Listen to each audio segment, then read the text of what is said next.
Hey guys, and welcome to another brand new video. In this video, some huge gaming news has now happened. Now, if you guys kind of know a lot of these big game companies are kind of on this big acquisition battle. We've kind of talked about a lot of Xbox trying to go buy, Activision Blizzard. We've seen PlayStation going by Bungie, and obviously like Bethesda buyouts and everything else. But there's also some other stuff going on throughout the gaming sphere, which involves things like Epic, involving things like Tencent, which is a huge, massive company that's been buying like little bits and pieces of pretty much every gaming company out there, and kind of as a meme keeps on trying to turn them all into mobile games. And right now we're seeing some really intriguing stuff in the gaming sphere as a whole. But right now there's news I want to go cover on some of the bigger games out there, and I'm sure you guys have heard of Rockstar, Grand Theft Auto, and as well you guys may have heard some other bigger IPs such as Embracer Group, Gearbox, which is the makers of Borderlands, and just a lot of other big things too as well. So we're gonna go talk about the fact that right now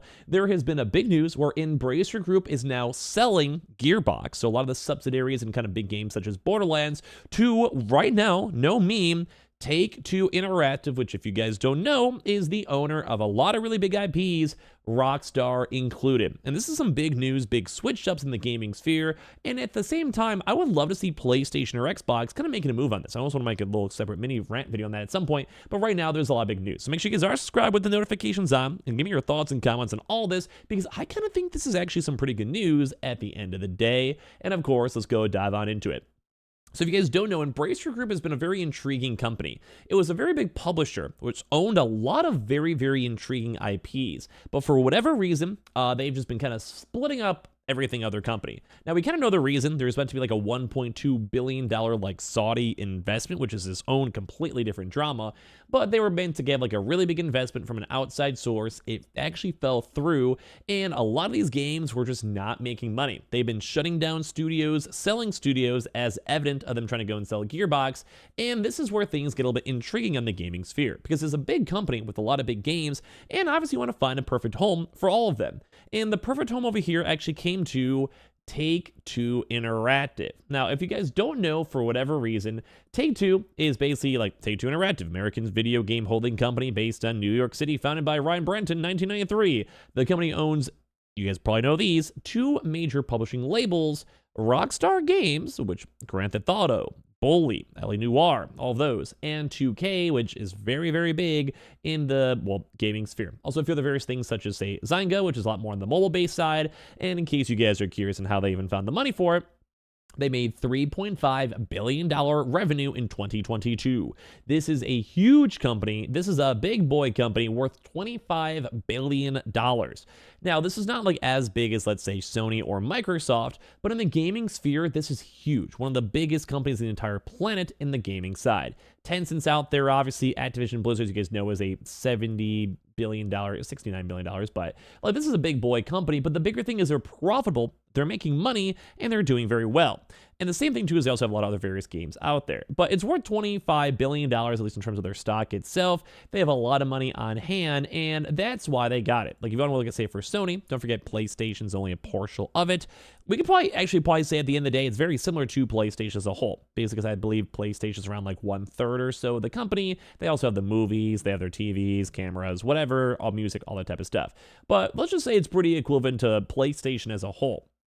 And this goes into a big deal where right now, Embracer Group divest Gearbox Entertainment for a consideration of $460 million to Take-Two Interactive Software Incorporated.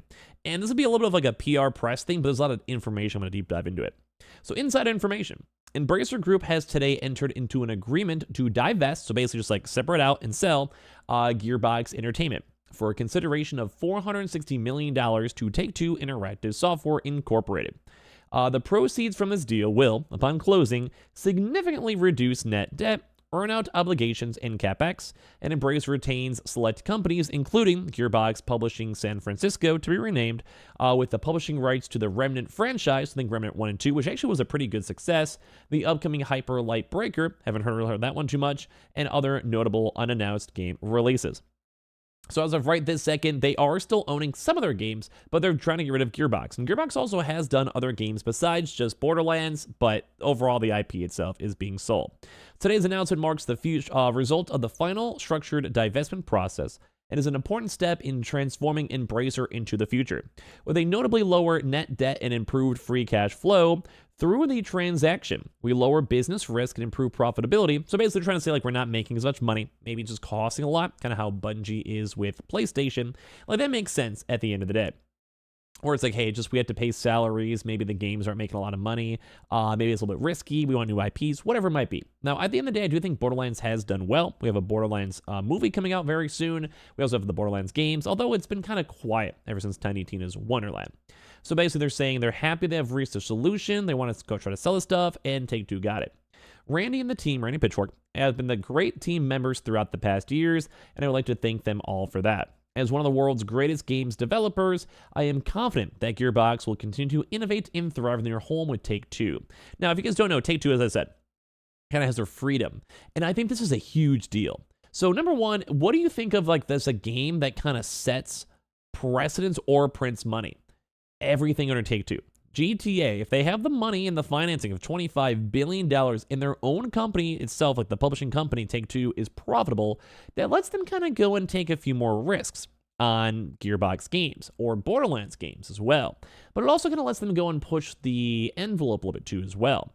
I think this is a really good deal, mainly because you don't really want to sell. I mean, I'm surprised that PlayStation or Xbox didn't jump on either one of these, more so on PlayStation, because $400 million is a decent chunk. But $400 million to have a game like, say, Borderlands, for the next Borderlands, that will probably get a lot of hype, be exclusive to PlayStation, that's probably a win. Like, I probably would have said, go for it. Like, why not? So I'm very surprised they never did. I'm also kind of surprised that Embracer is also not selling more stuff to PlayStation, because they could probably get them on a pretty good deal. Some of the rumors were that Gearbox was sold for like $1 billion, although there was like a few caveats with a few like incentive bonuses and stuff. So it's probably not fully that amount of money, or like maybe a stock deal too as well.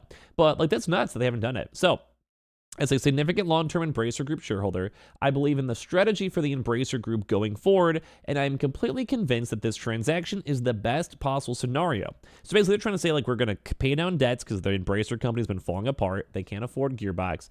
Gearbox gets a brand new home at Take-Two, and they have a chance to have publishing. They have a lot of promotion with the companies. They have a chance to get all their work, and also more so, biggest thing, funding. This also adds more IPs underneath their table, and I do think Borderlands is a popular series. Like, I think it's big.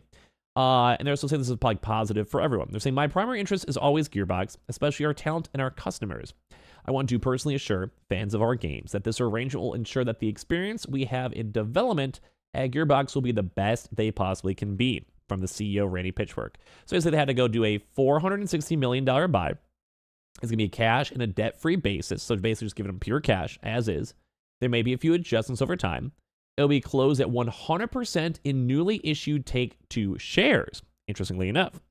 The number of Take-Two shares will be calculated by dividing the purchasing price by the volume-weighted average closing price per share on the NASDAQ Global Select Market during the 5 trading day period. So basically saying, we're going to give you pretty much cash in terms of like the stock. They can easily sell the stock if they want to. They can hold on the stock if they want to. They're probably going to sell it, or maybe at the same point, maybe sell like a little bit over time, whatever it might be. Either way, but yeah, it makes sense. So cool. But they said like on a cash debt basis, basically is why it's stock. Anyway, so they're going to have pick 5 different trading days to go get the game itself. They're going to incent, and they're going to say they're going to sell the shares to receive cash proceeds soon after closing too. So basically, they're being like, hey, we don't have the cash up at hand, but we'll give you a portion of the company for stock. You can sell it instantaneously. I'd actually be very intrigued to go and see if whenever they close, they'll just probably instantly dump the market. But at the same time, I do think Rockstar is going to probably be like, we're going to be making a bunch of money in the end of the year. So they don't care. Like, they're like, hey, our stocks can go up over time. Who cares? Like, and they're going to probably make money over time with Borderlands 2 as well. So this is crazy because this is basically a huge, big takeout. Like, so we had Tencent. We had other various stuff as well. So it said the divested assets will include Gearbox of both Frisco and Texas. Or it might be in Texas. I'm not sure. You guys let me know. Gearbox Montreal, Studio Quebec, and they also get the Borderlands and Tiny Tina's Wonderlands franchises, as well as Homeworld. Risk of Rain's a huge one. Brothers in Arms, and also Duke Nukem. So imagine how insane it'd be to have a Duke Nukem game coming out. No, because they could actually have, they own the IP. They can make it. That's really cool. Like, imagine like a Duke Nukem that's like proper and good with like GTA writing and graphics on their engine. Like, that could be a really big game changer. They also had a chance to retain Gearbox, basically the San Francisco game too. They keep Remnant, and they also get the Hyperlight Breaker as well. They also have some unannounced game releases. They also get the MMO titles Neverwinter and Star Trek Online. They also get to keep Lost Boys Interactive and Captured Dimensions. So very intriguing. Basically, this is like a big deal. I think they also lost a lot of money too as well, because I think they overpaid for it initially when they bought it a few years ago. So I want to hear your thoughts, because I love seeing these acquisitions. These are big game companies, I'm sure you probably know, and this is just crazy to see. So make sure you guys are subscribed, notifications on, Twitter, Twitch room down below, and I appreciate y'all for watching in the first place.